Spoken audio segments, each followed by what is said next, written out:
Hi, thanks for joining me. Today we're going over to Lincolnshire. We're taking a little meander around some back roads and through some really nice villages on an area called the Lincolnshire Wolds. I think a lot of people who don't really know the area think of Lincolnshire as pretty flat, featureless county. Well, certainly to the south, that's probably about right. Up at the top though, starting just south of the Humber estuary, there's an area of low chalk hills that offer some quite steep roads in places. That's the Wolds. We're starting our trip at the market town of Lancaster. It's thought to have been a Roman castrum or fort, and the name comes from the Anglo-Saxon "Caestar" for a Roman camp or town. Small sections of the old Roman wall do still exist.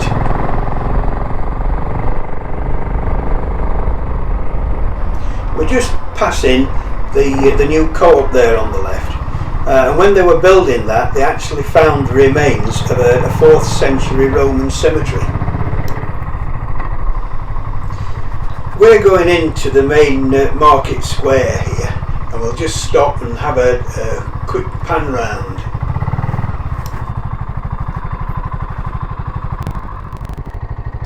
Lancaster still has a large number of really old buildings. In fact, there's about 56 listed buildings in the town. The impressive monument here was erected in 1897. And it's to commemorate 60 years of Queen Victoria's reign.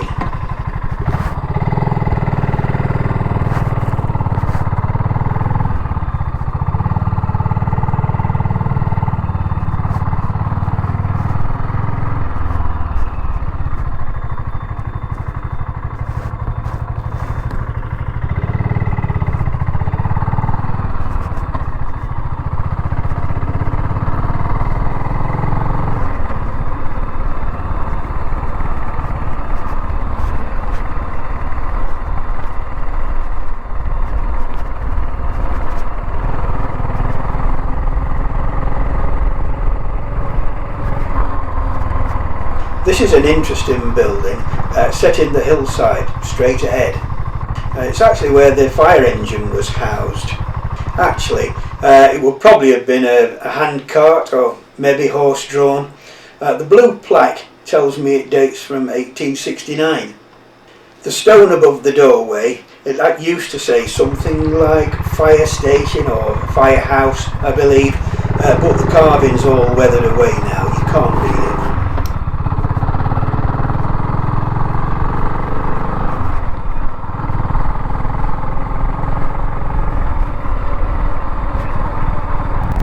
Right, we're off down the hill now, out of Lancaster. This is the A46 to Lincoln, but we're just doing a short hop down to Nettleton.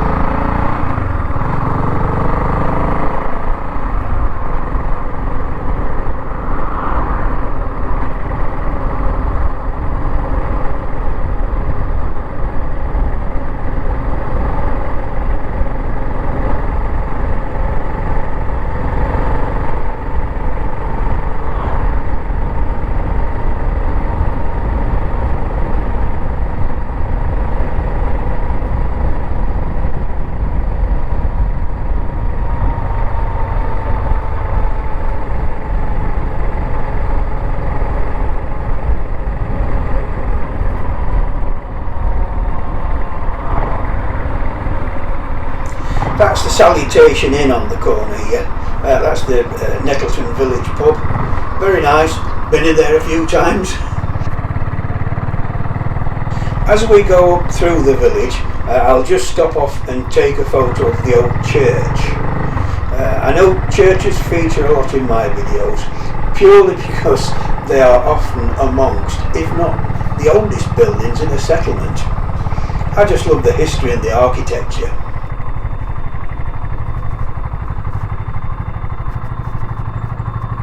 This is the Church of St John the Baptist. It's a Grade 2 listed building.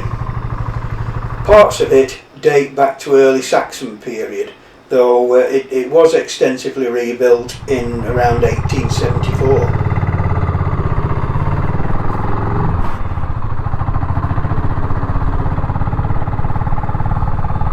We're passing out through Nettleton village now, and we're going to turn left up what's known as Mangate Hill.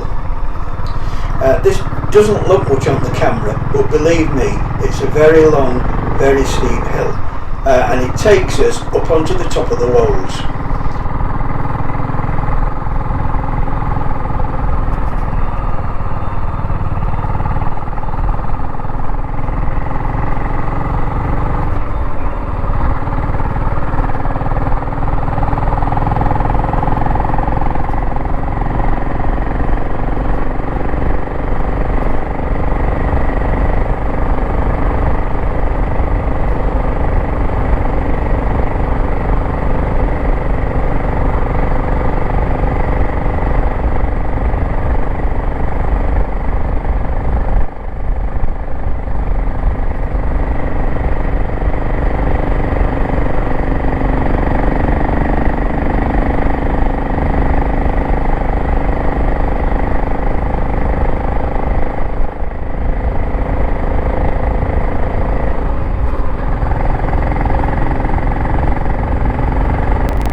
The road here doesn't look particularly impressive at the moment, but late March, early May, and it's lined on both sides with just a mass of yellow daffodils, and it goes on for miles. Really is a spectacular sight. We're coming down now into the village of Rothwell. We're going to take a little detour up a lane down on the corner here to look at another very old building.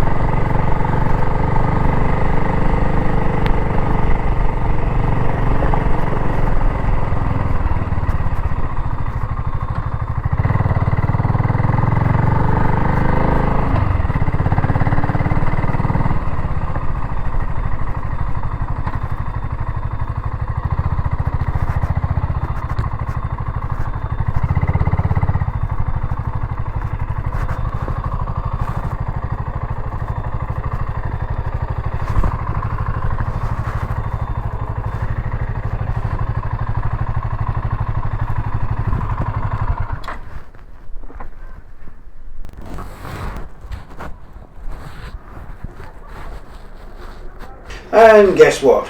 Yep, it's another church. This one's St Mary Magdalene, and this dates from medieval times.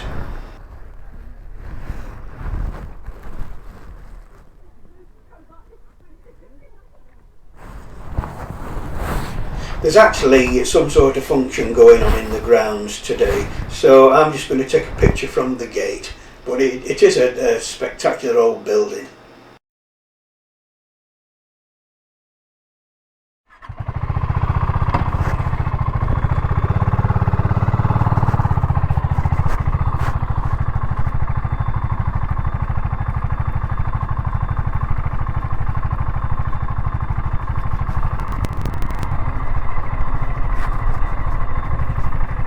That's the village pub, the Blacksmith's Arms opposite. It's really nice to see the village pub open actually, there's so many closing down. And just on the left here on the corner, there's a lovely village name board. The whole place always looks really well kept. People care about its environment.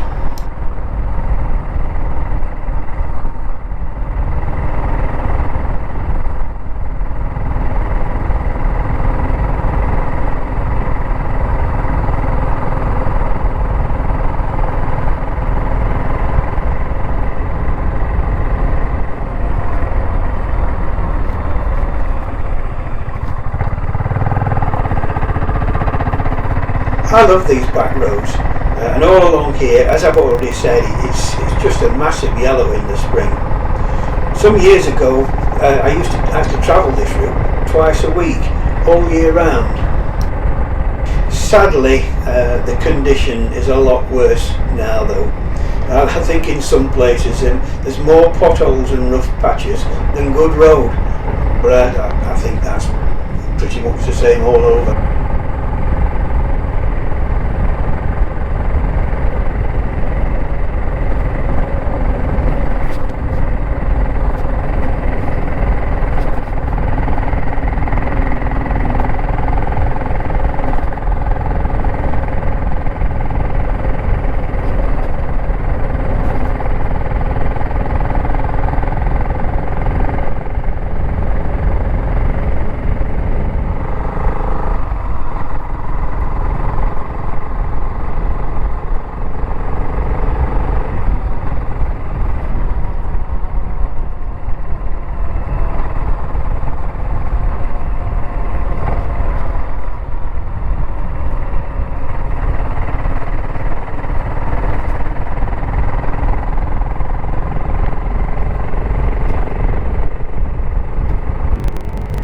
Now this particular stretch of the road caught me out once during one of my winter commutes.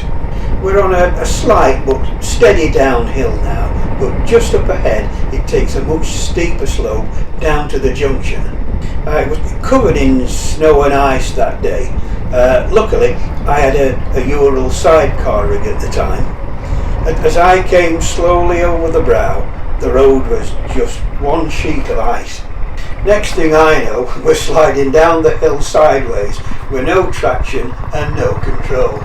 Luckily, it went over to the grass verge and ended up with the front end planted in the hedge.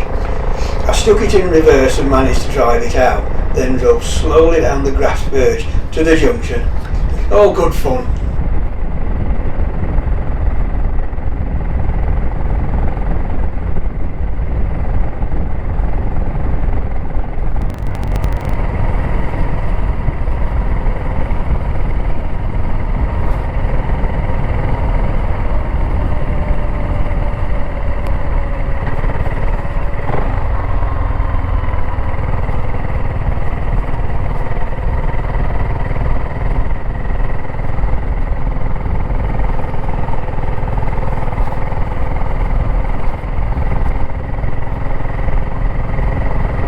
This is the village of Bealsby.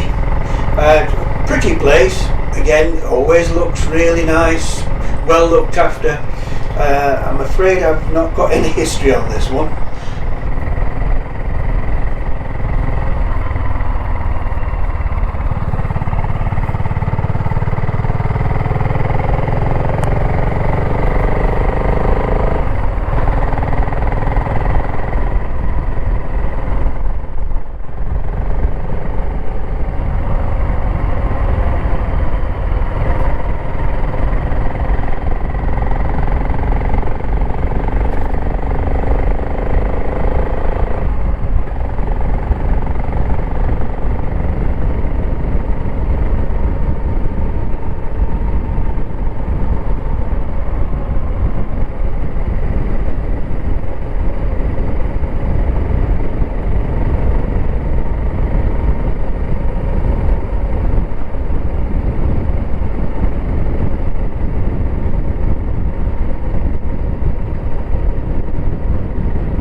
As we come round the bend and down the hill here, you can perhaps just see on the right there's a beautifully kept and mown grass field just where the white van is.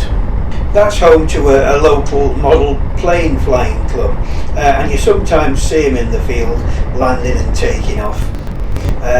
Looks like he's going to maybe fly a model plane.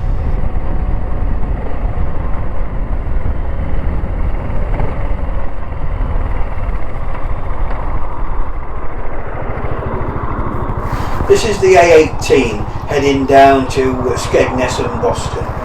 We're just doing a short hop of a few hundred yards.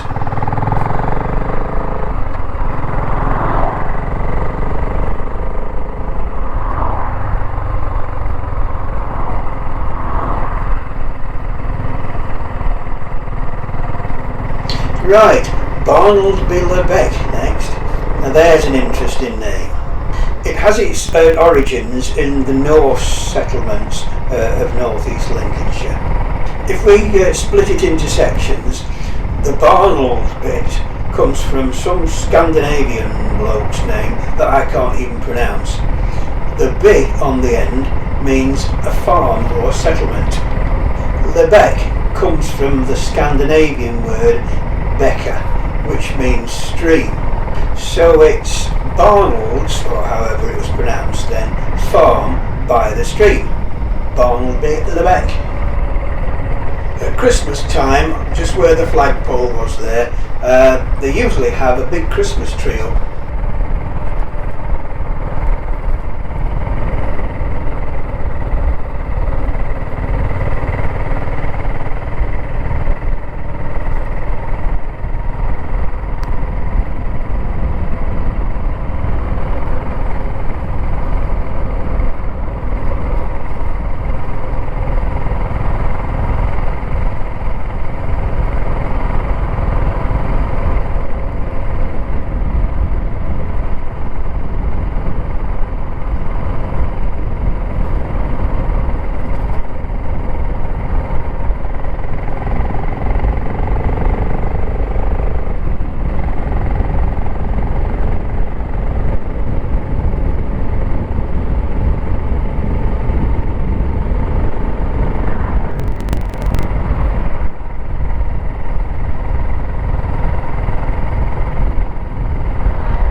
We're passing through Waltham now.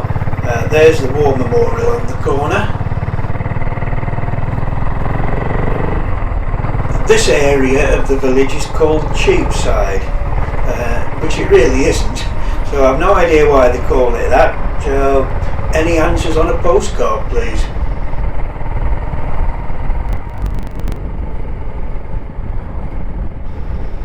Now, during the Second World War, Lincolnshire was used extensively for RAF airfields.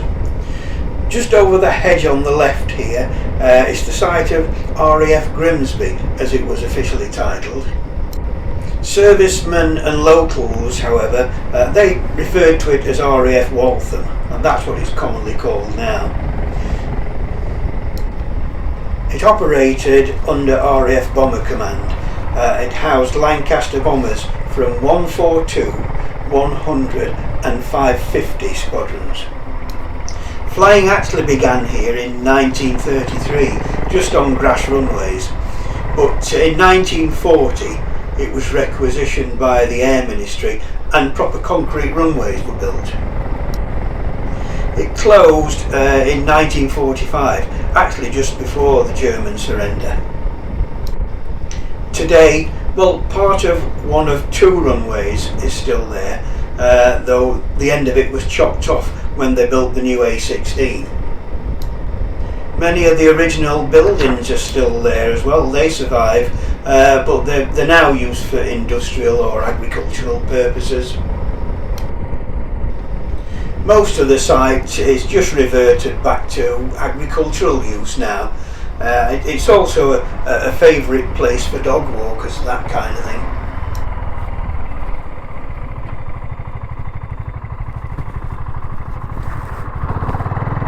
We're heading round to the entrance, which is just off the new A16. There's actually a very nice memorial garden there. It's a fitting tribute to all those bomber crews that flew out from here and unfortunately never came back. Well, I'm going to wind it up here. I'll put up some photos and just leave you to look and take it all in. There are several information boards. You can pause them have a look, read them for a bit more information. So hope you found this interesting, and catch you on the next one. Cheers for now.